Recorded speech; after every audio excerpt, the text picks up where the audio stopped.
The Shepherd Scam: Why Religious Docility is a Trap. The most dangerous weapon ever created isn't a bomb, it's a metaphor. Specifically, the metaphor of the sheep. From the hills of Judea to the modern megachurch, you've been programmed to find comfort in being led. But while you find peace in the 23rd Psalm, the elite find profit in your submission. This is the reality behind the divine code. Those who understand the metaphor survive. Those who believe the metaphor get sheared. The definition of the code. Unplugging is the moment you realize that the fold is just another word for a cage. While the masses pray for a good shepherd, the sovereign mind realizes that a shepherd's ultimate goal is always the slaughterhouse. You've been running a script written by ancient men who wanted a predictable population.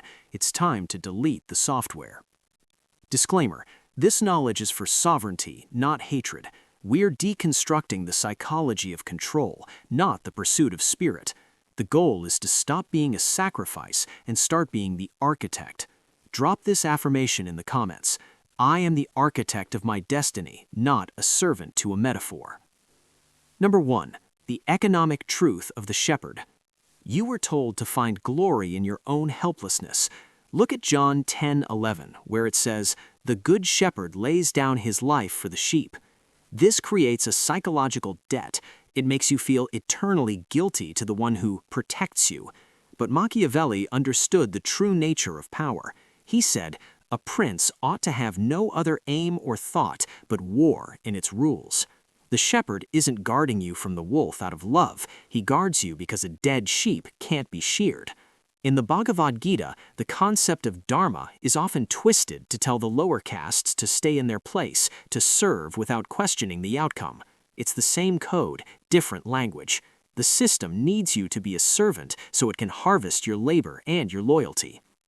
Number 2, the turn the other cheek exploit.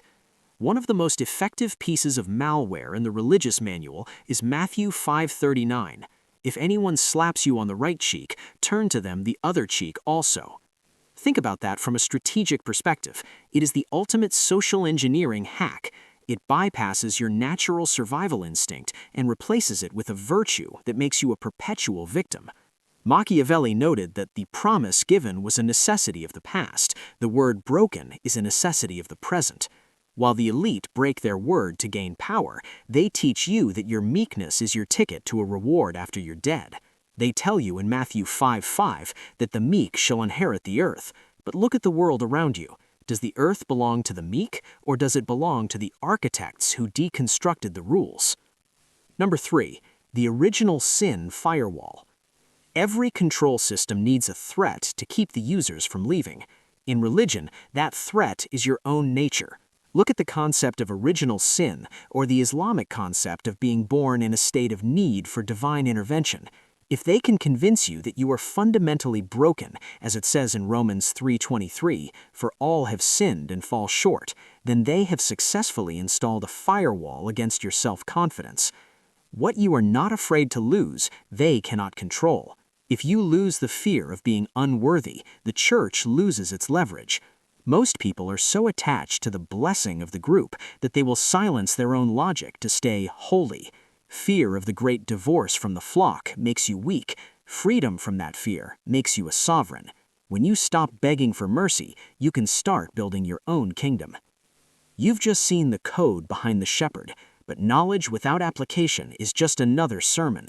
For the next 7 days, watch how many times you were told to sacrifice, submit, or be humble by people who are doing none of those things. Notice the glitch. The gate to the pen isn't locked. The fence is only in your mind.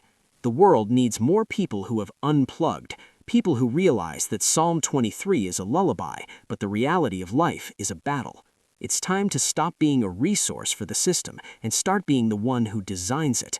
If this video forced a system reboot in your mind, hit that like button, subscribe to the Unplugged Mind, and ring the bell to see the next layer of the matrix. Drop a comment. Will you stay in the fold, or will you walk out of the gate? Until next time, stay strategic, stay sovereign, and stay powerful.